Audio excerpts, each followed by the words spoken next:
पुढच्या महत्त्वाच्या बातमीकडे आपण वळतोय। उद्धव ठाकरेंच्या दौऱ्यामध्ये चंद्रकांत खैरे संतापलेले आहेत। धक्का लागल्याने खैरेंचा तोल गेला होता। ज्यांनी सावरलं त्यांच्यावरच खैरे भडकल्याचं पाहायला मिळालंय। खैरे संतापल्याचा व्हिडिओ देखील आता व्हायरल झालाय। अंतर्गत गटबाजीमुळे प्रकार झाल्याची दबक्या आवाजामध्ये आता चर्चा सुरू आहे। तर शेतकरी संवाद मेळाव्याच्या निमित्ताने बीडच्या पाली गावात आले असता मेळावा संपल्यानंतर स्टेजवरून खाली उतरत असताना चंद्रकांत खैरे यांना धक्का लागला आणि ते खाली पडायला लागले। त्याच वेळी कार्यकर्त्यांनी त्यांना सावरलं। धक्का देणारे कोण होते यांना मोठ्याने ढकलून देत खैरे यांनी आता राग व्यक्त केल्याचं या व्हिडिओमध्ये दिसतंय। तर चंद्रकांत खैरे यांचा हा व्हिडिओ सध्या चांगलाच व्हायरल झालेला आहे। उद्धव ठाकरेंच्या दौऱ्यामध्ये चंद्रकांत खैरे संतापलेले आहेत। धक्का लागल्याने खैरेंचा तोल गेला होता। ज्यांनी सावरलं त्यांच्यावरच खैरे भडकल्याचे या व्हिडिओमध्ये दिसतंय। तर खैरे संतापल्याचा व्हिडिओ देखील आता व्हायरल झालेला आहे। अंतर्गत गटबाजीमुळे प्रकार झाल्याची दबक्या आवाजामध्ये चर्चा आहे। कारण मोठ्या संख्येने कार्यकर्ते व्यासपीठावरती उपस्थित होते। ही दृश्य देखील आपण पाहतोय। चंद्रकांत खैरे यांना धक्का लागलेला होता, मात्र ज्यांनी सावरलं त्यांच्यावरच खैरे भडकल्याचं पाहायला मिळत आहे। संबंधित घटनेचा व्हिडिओ देखील आता व्हायरल झालेला आहे। मात्र अंतर्गत गटबाजीमुळे हा सगळा प्रकार घडल्याची चर्चा सध्या दबक्या आवाजामध्ये सुरू आहे। उद्धव ठाकरेंच्या दौऱ्यामध्ये हा सगळा प्रकार घडलेला आहे। आमचे प्रतिनिधी सचिन बडे या घडलेल्या प्रकारासंदर्भातले अधिकचे अपडेट आपल्यापर्यंत पोहोचवतात। सचिन, त्या ठिकाणी नेमकं काय घडलं होतं?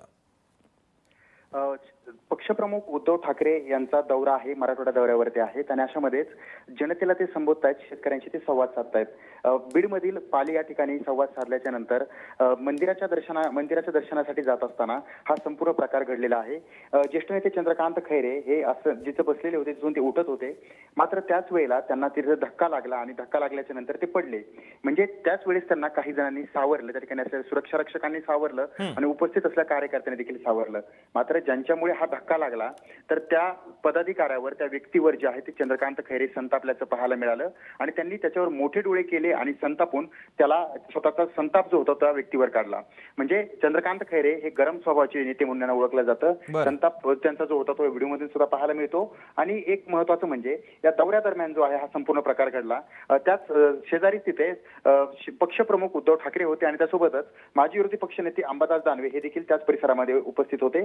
आणि हे मंदिराच्या दर्शनाकडे जात असताना हा प्रकार जो होता तो घडलेला होता आणि त्यानंतर काही क्षणामध्येच हा वाद जो होता तो देखील मिटला।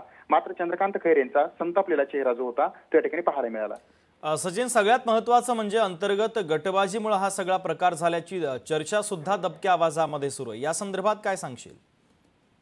अंतर्गत गटबाजी संदर्भात कुठल्याही प्रकारची माहिती समोर आलेली नाहीये अधिकृत तरी। मात्र चंद्रकांत खैरे ज्या जागेवर बसलेले होते, कारण तीनही नेते जनतेला संबोधित होते, तर त्यावेळेस ते उठले, तर त्यावेळेस हा संपूर्ण प्रकार घडलाय। शेजारी खैरे बसलेले होते, उठत असताना त्यांचं वय देखील जास्त झालेलं आहे, थोडा जरी धक्का लागला तर ते पडू शकतात असा प्रकार जो होता तो या ठिकाणी होता। तर त्यानंतर चंद्रकांत खैरेंच्या समोर जो व्यक्ती होता त्या व्यक्तीवर खैरे जे होते ते भडकल्याचं पाहायला मिळालं, संतपल्याचं पाहायला मिळालं, मोठे डोळे केले आणि त्यानंतर चंद्रकांत खैरे काही वेळाच्या नंतर ते सर्व त्यांचा प्रकार घडल्याच्या नंतर पुन्हा आपल्या दिशेने मार्गस्थ झाले। मात्र सचिन, महत्त्वाचे अपडेट या बातमीच्या संदर्भातले पोहोचवलेले आहेत। तुर्तास धन्यवाद। लोकशाही मराठी ऐका, पहा, जागरूक रहा।